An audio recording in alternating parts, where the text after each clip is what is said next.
Good evening, Europe, and welcome to our Paboys Eurovision podcast, in which we will discuss one particular entry every single episode. And we are your hosts, Joris. And your host Nikos, and every episode we will have a guest who represent their country. And today we have two guests, Sandra and Lupcho. Welcome! Goedendag. Awesome! That's a little bit of Dutch right there. I love Yes. that. Thank you so much for being with us tonight. Would you mind to give us a little introduction of yourself? Hi, I'm Sandra. I come from Macedonia, of course. I'm 30 years old and I've been a fan of Eurovision since forever. So yeah, that's me. And I'm Lupcho. Oh, that's great. I've been a fan since 1998, so a pretty long time. And I'm not a super fan as Sandra, but I do watch it every year religiously. Well, as long as you've watched it more times than years that I live, you must be a better fan than I am. So that will be interesting. We normally start this with the first question, and I'll ask it independently. So first to Sandra, what does Eurovision mean to you? How do you follow it? Oh, well, I have stories. Yes, this is my Christmas actually. I'm not very religious, but Eurovision is my Christmas, where I have a huge party and I serve food and I invite people that don't usually watch Eurovision, but I've converted many people. So yeah, it's my Christmas basically. That's awesome. So it's a big celebration, celebrational party. You skip Christmas and you do this. Yes, Christmas, I kind of do it, just for the sake of doing it, but Eurovision is my real Christmas. Yeah, that's awesome. And Lupcho, how's it with you? I had several years where I had to skip it a bit because I was a bit too busy. But ever since I moved away from Macedonia to foreign lands, I have been reconnected to Eurovision, and I especially. It's interesting because I met many people from different countries that are following it, and as I moved around Europe, every year when there is Eurovision, I kind of make a group chat on Facebook where I collect people from Georgia, Italy, Serbia, Macedonia, Belgium, Germany, and we all watch together and comment at the same time. So I kind of was inspired, especially I think it was 2015. The team was building bridges.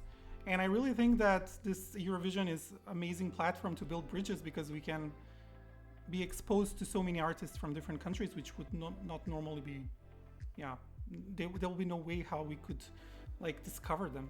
Mm-hmm. Yeah, right. I think you're totally right. It is something to celebrate Europe as a whole and just a little bit skip the controversy between the countries.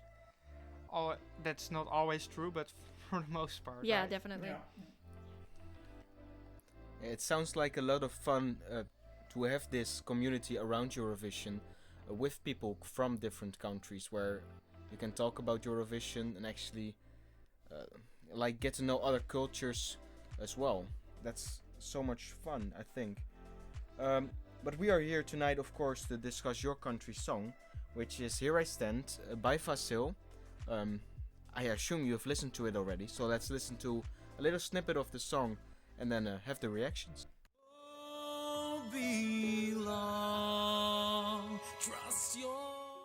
So you've just heard Here I Stand by Vasil. And what do you think of the song, Sandra? Well, I think he's a great vocalist and I think it would sound grand live. And I'm looking forward to hearing it live, basically. So what does Lupcho think? So, the first time when I heard this song, I was not the biggest fan. I think that, as Sandra said, Vasil's voice is amazing, especially that last note in the song, and then he goes on and on and on for 5 seconds. I think this really shows that he's a really trained voice, and if we look back in his academic achievements, he went and studied classical music. So I think the song is perfect for something like musical theater, but it's not something that we should send to Eurovision. To be honest, I think that last year's song was a much better fit for Eurovision, and it's kind of sad that it didn't get, that it was cancelled and we didn't get to hear it on the big stage.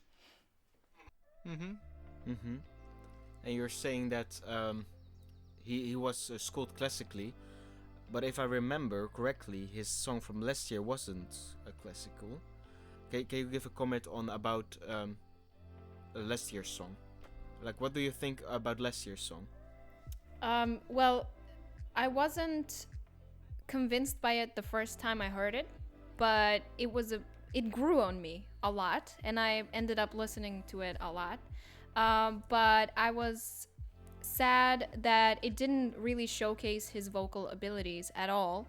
But I mean, I like that we are trying different things every year. So last year was tango, this year is musical theater. So I mean, Eurovision is about experimentation, right? So I'm glad that we are not playing it safe. Yeah. Yeah. Would you like this song in Macedonian as well, or do you think English suits the song better? Well, this particular song, I think English, but overall, I'm all for countries singing in their own language because that's what I really like about Eurovision. Well, if I may add something, from last year's song, actually, there was a small sample from a very popular traditional ethnic Macedonian song. And like there was like this small snippet, like a small sample he used throughout the song, which you can like really, you can only hear it with like if you're wearing headphones. But it was interesting that this was the only part that was in Macedonian and the rest of the song was in English. But it was like such a well chosen sample. I was like really impressed. I totally agree. It was a nice Easter egg. And what was the sample about? It was from a it's from a traditional ethnic song. So it's just the chorus from that. Well, I think that's an awesome thing to do, just as a little Easter egg for the Macedonians listening, right? Yeah, definitely. And I also agree with what Sandra said earlier, that what makes Eurovision great is to have the different cultures, the different songs, and the different languages. So as you see the last years, it gets more English every year. And I think that's a little bit of a shame, and it would be really good to have to see more people perform in their own language. Yeah, definitely. Well, okay, if I may offer an unpopular opinion, I kind of like it that most of the songs are in English for me. I mean, I kind of also enjoy sometimes when people mix things up. Like there was an entry from Romania which had English and Spanish, and it was from Romania.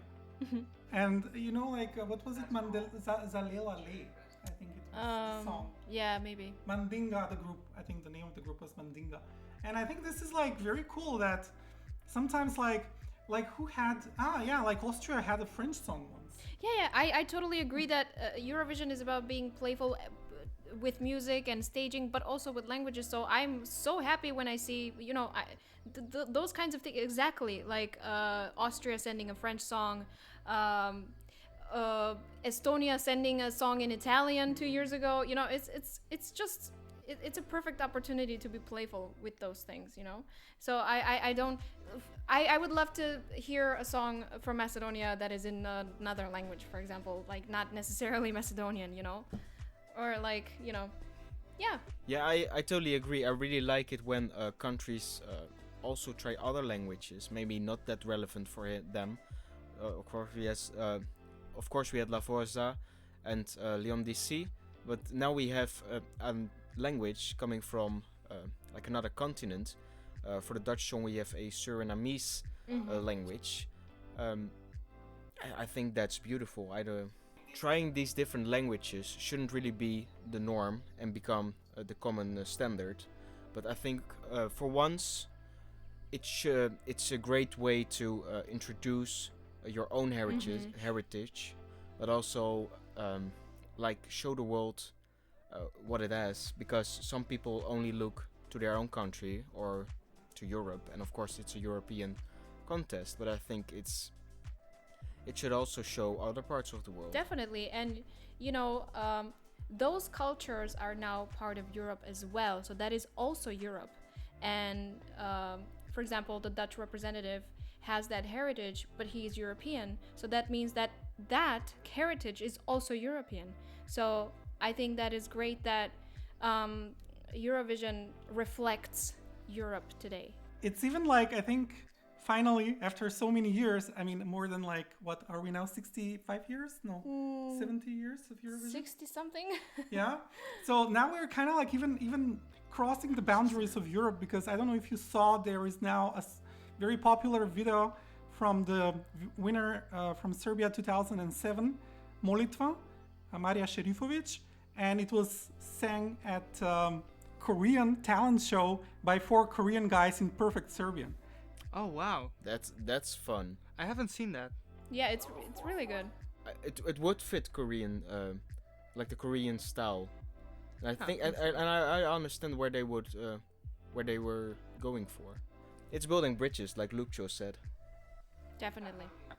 So I'm going to go to the next question, because we've heard a little bit about what you thought of this song, but how well received was it in your country? Because Lupcho is on the side of I liked it, but he has a great voice, but he could have used it in another way. What did the general public think of the song? Well, I think there have been mixed reactions from what I know. Some people are very excited about it. Some people are not, as per usual. So, yeah, mixed reactions, I would say. Yeah, and what is the big discussion point on this song, Lupcho? I think the main issue, what I've like gathered, is that people are not very familiar with Vasil. The thing is, he was popular as a child. He had in the 90s a very popular children's song, which pretty much all the children in the 90s knew about and sang in the kindergartens and primary schools. But after that, he moved away to Canada, I think, no, or the United States? United States, Canada, I think, like all over the place. So technically he's really not that well known. So he just recently decided to come back to Macedonia and pursue a more like pop career. So, and like the announcement of his participation as our candidate for this last 2 years, for me at least, was very out of the blue, because it was not something that it was. So I think that many people probably were a bit blindsided, like where does Vasil come from? But he came and he's here to represent us, and I think he has a great voice. So we should like all support him. Yeah, we wish him all the best, for sure. That's actually quite an interesting story, actually. Can you tell me a little bit more about his kids song, or like children's song? Well, it was called... Maybe sing a little. No. It's like... it was a song called Marionka, and it had kind of oriental themes and oriental elements as well. So Marionka, what does Marionka? Lichina, something like, oh, this girl, she looks like a Japanese girl, something. And it's like they were wearing kimonos on the stage, and yeah, it was a fun children's. Right, that's awesome to hear, because you actually see that more often nowadays, that someone who has a connection with our country, a strong connection, like he is Macedonian, sometimes have come from far. Like this year, I believe there is a Dutch girl who is ethnically Greece that performs in Greece itself. So you see that more often, and a lot of songs are also produced with people from other countries. So you see a lot of people who you never knew of, and just start performing at Eurovision. So that's pretty interesting, if you ask me. Yeah, I mean, I think it's a great opportunity for new artists to be introduced to a larger audience. Why not? New songwriters. We have a lot of these talent shows nowadays that is all about the person and not so much about songwriting and the song itself. Those Voice, Idol, whatever. But this is the only competition, I think, that focuses more on songwriting and performances than persons, you know? Yeah, after all, it's all the other people in Europe who have to vote on the song. Yes, exactly. One question that came to mind was, do you feel like artists should have a link to their country, or do you think they should be able to participate for any country? Why it came to mind is because of like the San Marino thing. I do think it's a pretty fun thing, especially for San Marino. Like, why not? That Florida jumped on the track, but of course we had Senate as well, which was Italian or even San Marinian, if that's the right word. But do you feel like an artist should have a strong, semi-strong connection with the country? Actually, for Senhit, I actually heard that she had Moroccan roots, but then her parents moved to Italy. So now she's San Marinian, yeah, okay. I think this has been part of Eurovision for a very long time. If we go back for 20 years and think of one of the very famous, the most famous actually person that won in Eurovision was Celine Dion. Like, she's Canadian who was representing Switzerland. So, and she was singing a French song. So I think this is not really something that's a recent development. It has been for a while. I think as long as the country is not trying to cheat, in a way, I'm thinking like, if they are trying to pick up popular artists, so they kind of like, I mean, we had like this when Tattoo were super popular in the 00s, and then Russia, of course, sent them to Eurovision, and then they placed like 6th or 3rd place, I think. Mm-hmm. Even though their song was not that good. I mean, I personally didn't like it, maybe. But like, just because at that point they were so popular, so I feel like as long as the countries don't try to cheat by sending some ultra popular people to perform in this contest in a way to, like, you know, draw the votes towards their country, I think it should be fine if people who are not, I don't know, Macedonian, Italian, Bulgarian, French, or Dutch, I think it should be fine.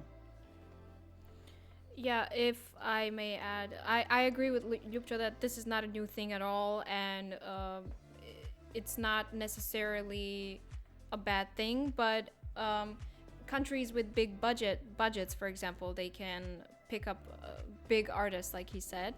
But I also understand smaller places where they want to stick to show someone from their country because they have a small budget and want to promote their own artists. So I also understand that. So I mean, it's nice to have both things. It's why not? Why not? I think you're right. It's as long as Ariana Grande is not performing for Greece, it will be all right. Yeah, exactly. So, as everyone might know, Macedonia is not a very old country, as before it has been part of Yugoslavia. So, since they have been participating, how do you think that Macedonia have done so far? To give you just like a very short overview of the situation. So the first time we tried was in 1996 with Calliope, and unfortunately she didn't pass the pre-qualification stage. And our first video appearance was in 1998 with Vlado Janevski. And since then I can say that our Eurovision history has started. And over the years we had ups and downs with staging and with vocals and performances. But I think in recent years I am pretty happy with the songs that we've sent, starting from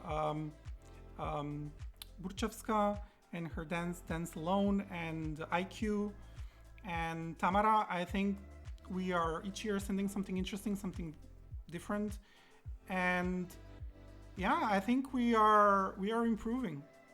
Yeah, I think we're finally starting to figure it out, little by little, as Netherlands did. Actually, they were struggling in the early 2000s, and look at them now. I mean, we're going to Netherlands for Eurovision, so Netherlands did really well starting from the middle of 2010s, and they figured it out, and I think slowly we are also figuring it out. So hopefully it'll only get better.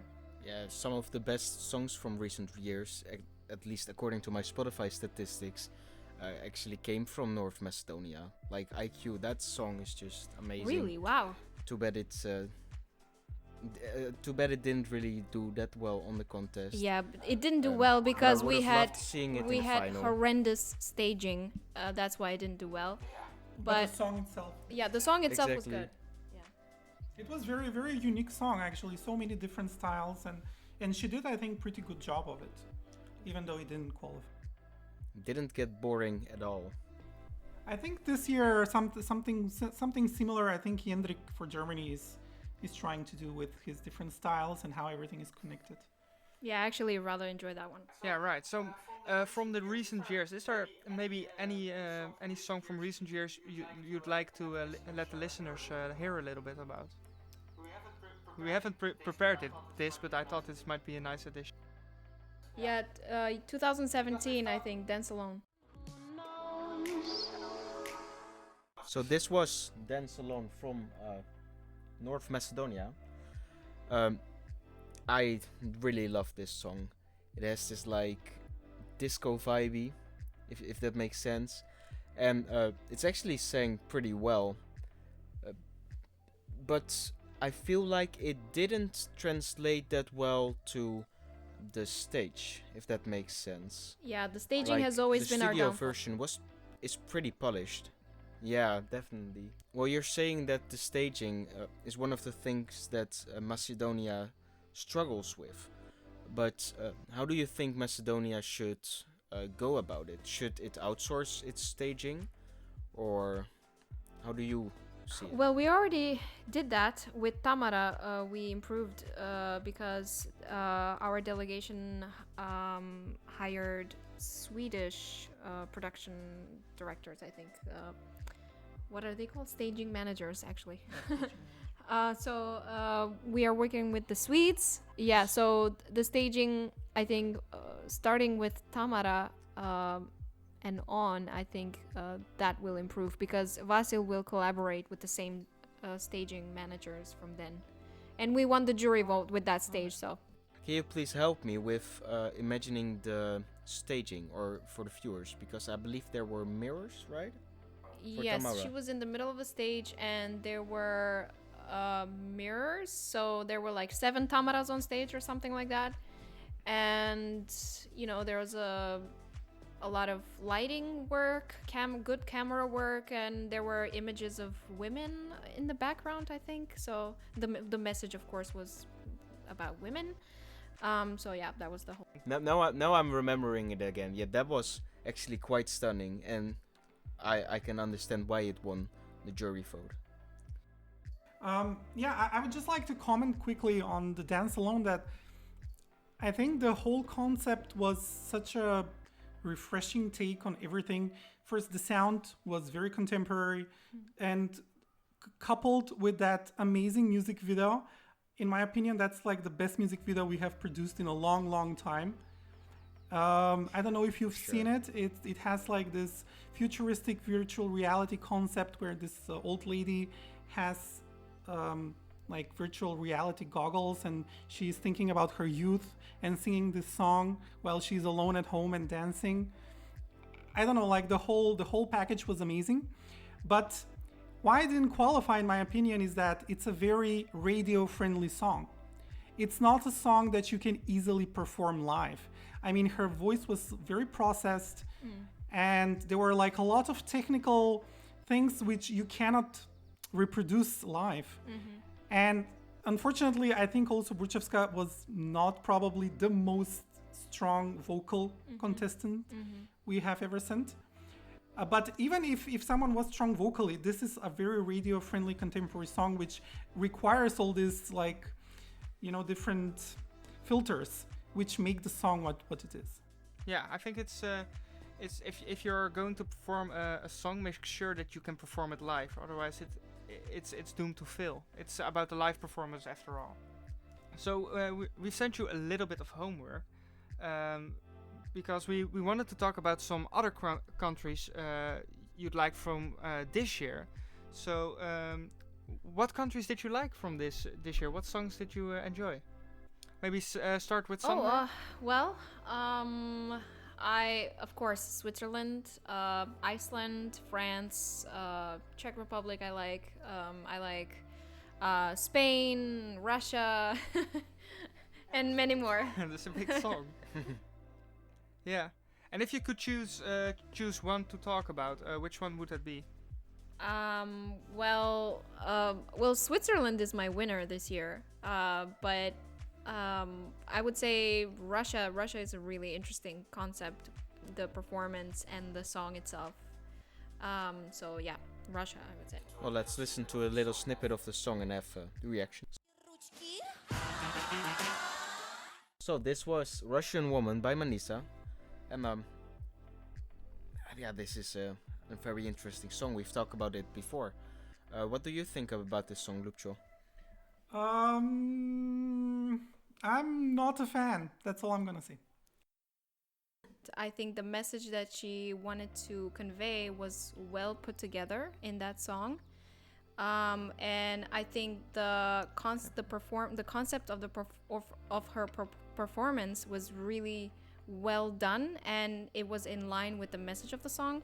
She was surrounded by her backing vocalists, and they were going kind of it's like they were having a conversation. It's like the backing vocalists were representing the society, and they were saying something to her, and she was fighting against it, and then they came together and they sang like a call to action together.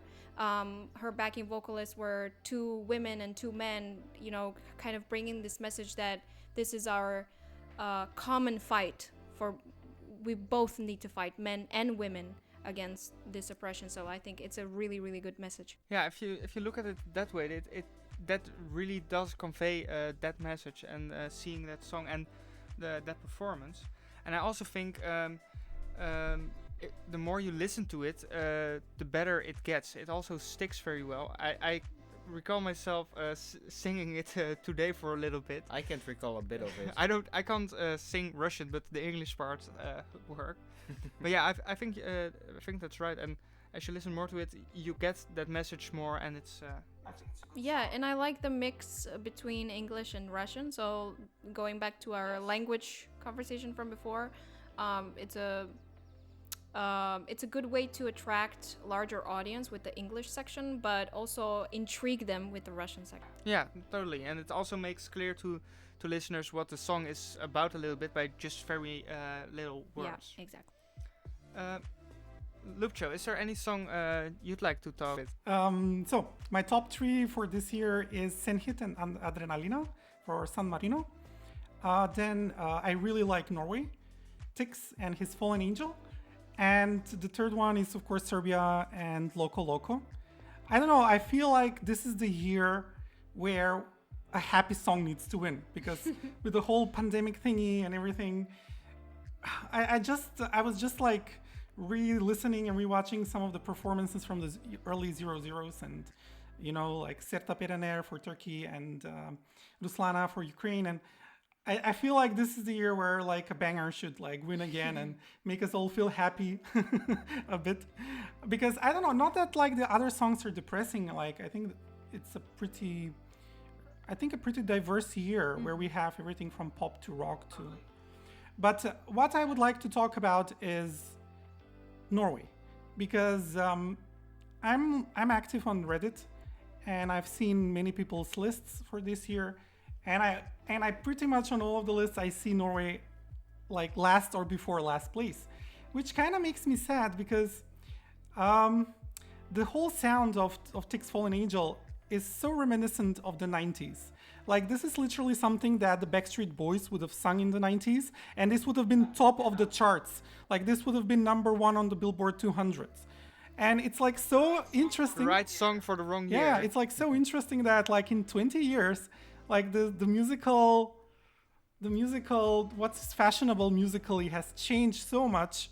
And now this song, which would have been #1 20 years ago, is like on the bottom 20 years later. And to me, it's like so. To me, it was like very nostalgic for this period. So that's why I really, really enjoy it. I know that this is a very, very unpopular opinion, but I think people should give it another chance. I think this is one of the most interesting choices we've had so far. So it would be good to listen to it in a bit. Joris?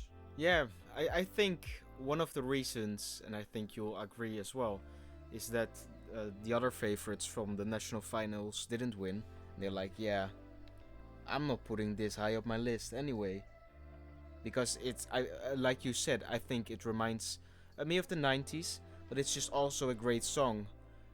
I've added it to my playlist, and I know many of my friends did as well. So let's listen to a little snippet of the song, and maybe you have your first reaction, Nikos. Yeah. What can I say?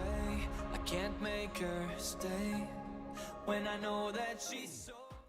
So this was Styx's Fallen Angel, which is sang in English, but he won the national final singing it in Norwegian.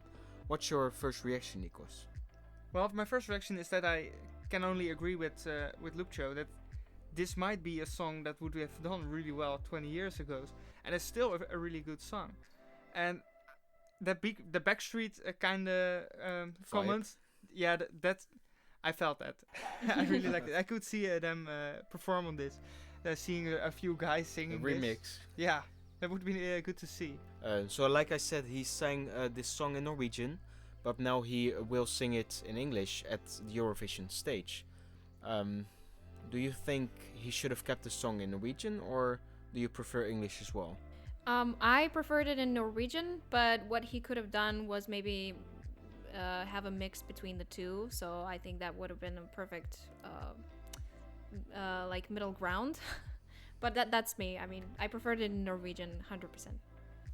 I agree. I actually listened more times to the song in Norwegian than in English, but I don't hate. I think both have their own charm. So is there maybe any song you both agree on that's a really good contender you want to talk about?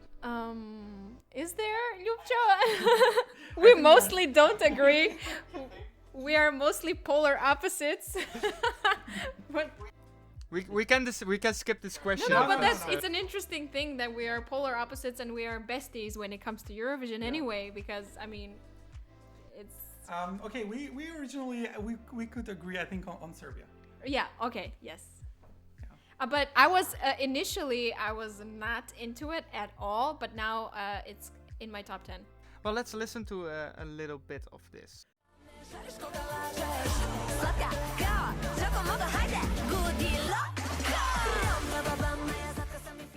So this was Loco Loco by Serbian girl group Hurricane. Yeah, I listened to it for the first time now. I really like to see a girl group. That's just awesome, and I think it has a really nice sound to it. And although I haven't heard it before, I think you guys got me. I actually like this one. We're conveyed. Yeah, and Lupcho, you actually said something while we were watching the video. What was that? Yeah, about? I think like right now it has the most views, but in Eurovision it doesn't always translate well. Like Italy's Occidentalis Kama had also 200 million views, but then he ended up like 5th place, 6th place.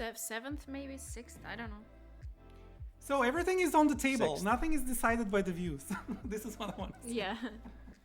Can you just, Sandra, maybe comment a little bit on what exactly you like It's about just the song? such an earworm. Like, you know, it's a banger. First of all, from all the bangers, this is definitely the best one. And it has a little bit of those Balkan elements, a little bit of that sound. It's kind of reminiscent of that sound, but it's also modern. I like using another language as well, so I like that it's in Serbian. I like that it has a Spanish title. So it's pure Eurovision, basically. It's pure Eurovision. Yeah, and how about Lupcho? I totally agree. It's pure Eurovision. It's the type of bangers I would like to see more of. We are also a bit proud that one of the writing team is actually Darko Dimitrov, who is a Macedonian, for the song. But the song is great. Like the first time I heard it, I liked it, and the more I hear it, the more I like it. It has a bit of that Balkan sound. It has a bit of like R&B. It has a bit of pop. They really like made a very, very nice blend of different things. and still kept it like pretty original, I would say. Yeah. Okay, let me tell you one thing. Ljupčo's criteria for a good Eurovision song is how much you can shake your ass to it. So that's how he chooses his favorites. if it's ass shakeable, then he will love it. Yeah.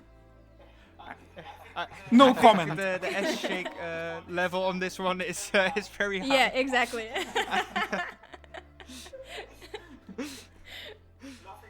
Nothing to be ashamed for Ljupčo. No. I think you chose three very good songs. I really enjoyed all of them. There are three surprises because there are three songs I didn't listen before. So I really like to see the difference in that. But we are at the end of the podcast, and I would really like to thank you for being here. It has been a blast. I've been surprised. I've had fun. And it has been very interesting. Totally. Same here. Thank you for inviting us. Thank you very much. Yeah, it was great, and actually very great to have two guests. So that was a first one for us and very special.